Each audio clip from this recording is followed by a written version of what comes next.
안녕하세요. 반갑습니다. 신산진로건설팅의 신산원장입니다.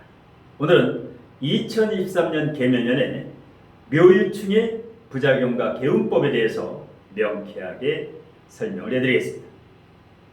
묘유충을 할 때 묘목과 유금은 좌우묘유, 왕지에 해당하죠.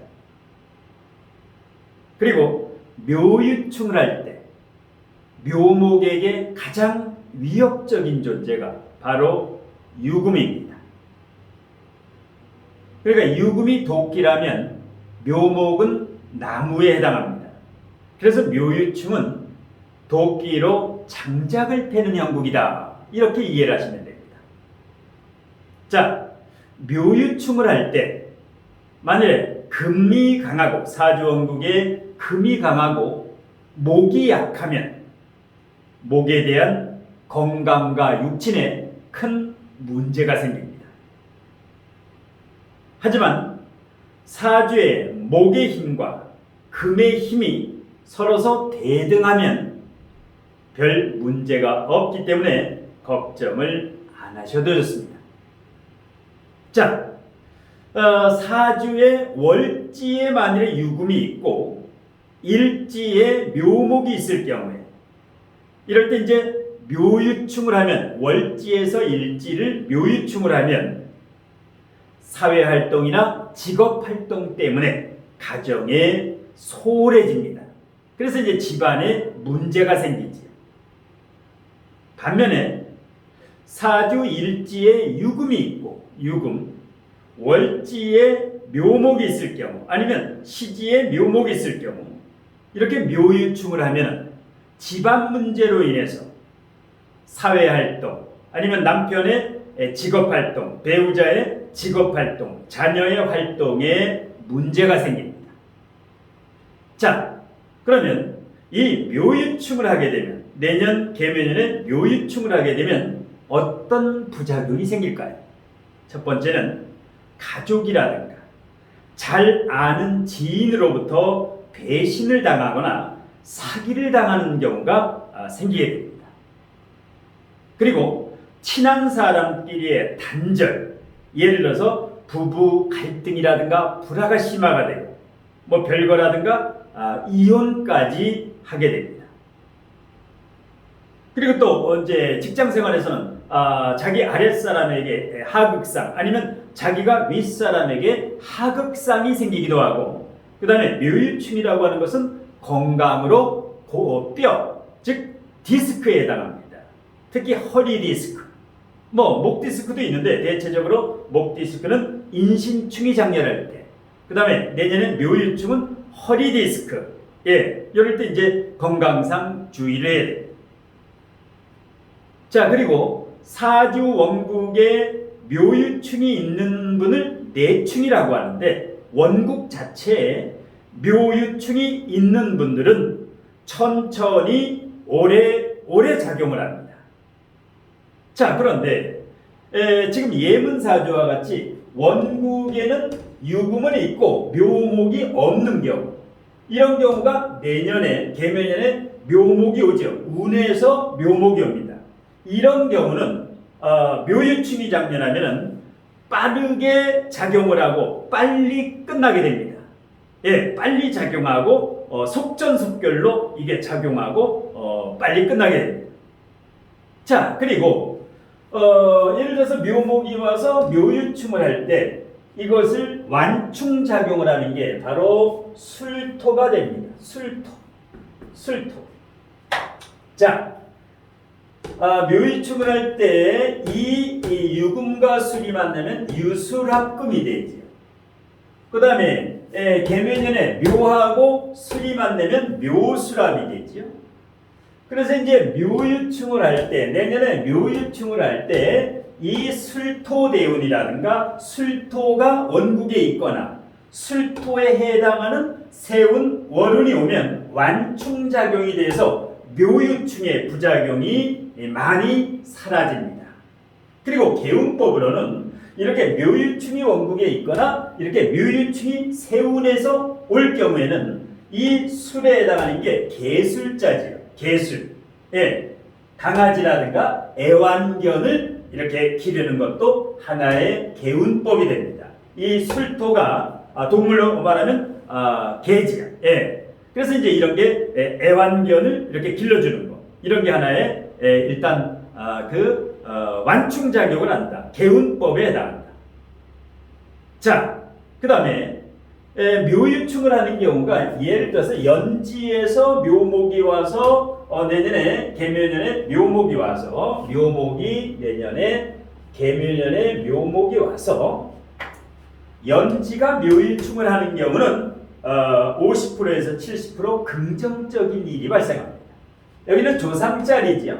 조상의 자리가 묘유충을 한다는 것은 조상의 선산이라든가 상속이라든가 어떤 조상의 선산이 있었는데 이것이 도로가 나서 이렇게 이제 횡재일 수도 있을 수가 있고 뭐 승진이라든가 개업이라든가 이 연지충은 걱정할 필요가 없습니다.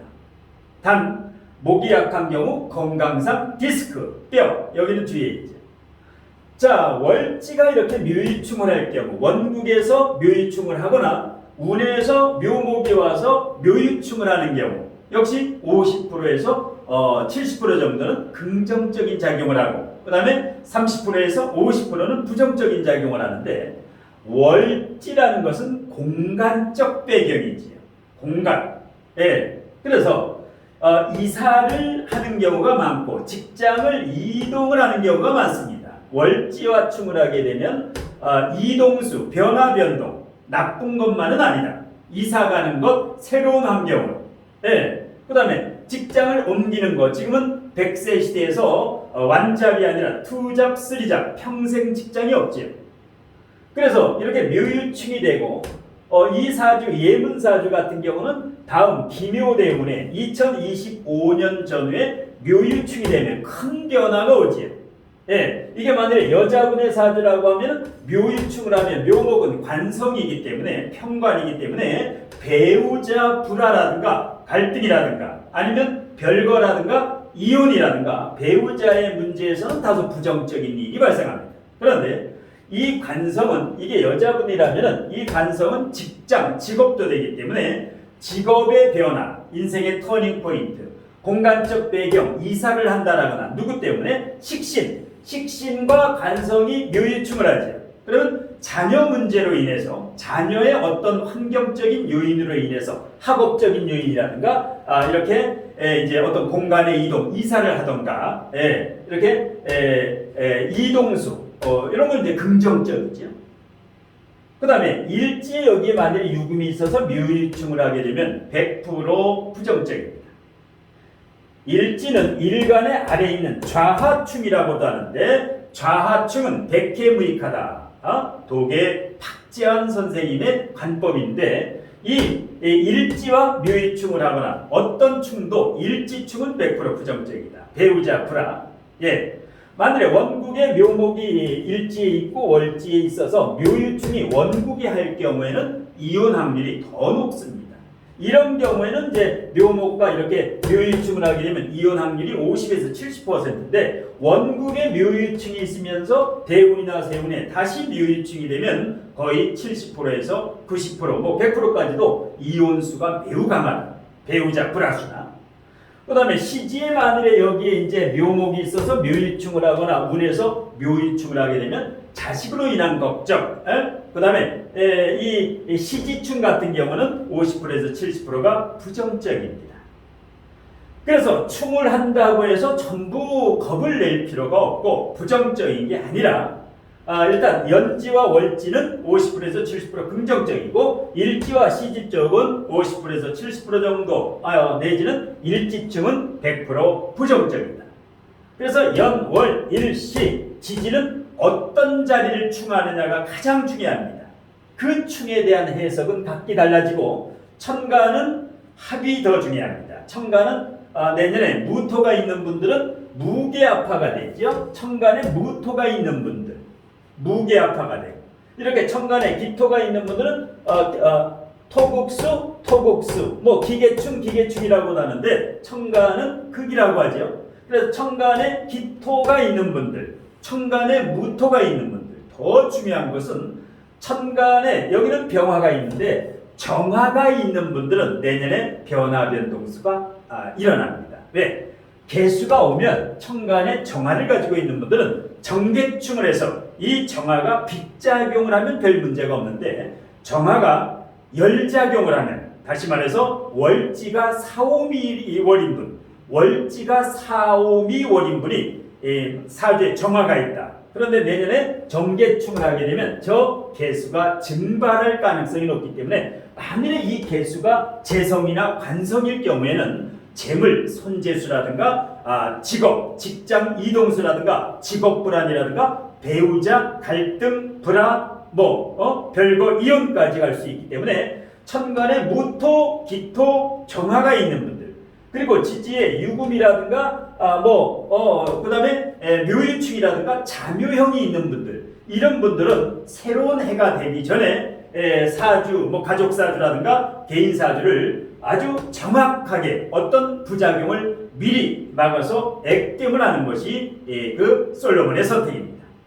자, 이와 같이 대운이나 세운이나 이 사주 명리학을 공부해서 진정한 고수가 되려면 자축인묘 진사오미 신유술에 12지지가 있지요. 천간보다 지지가 훨씬 중요합니다. 천간이 30%, 지지가 70% 정도 지지가 중요한데요. 왜냐?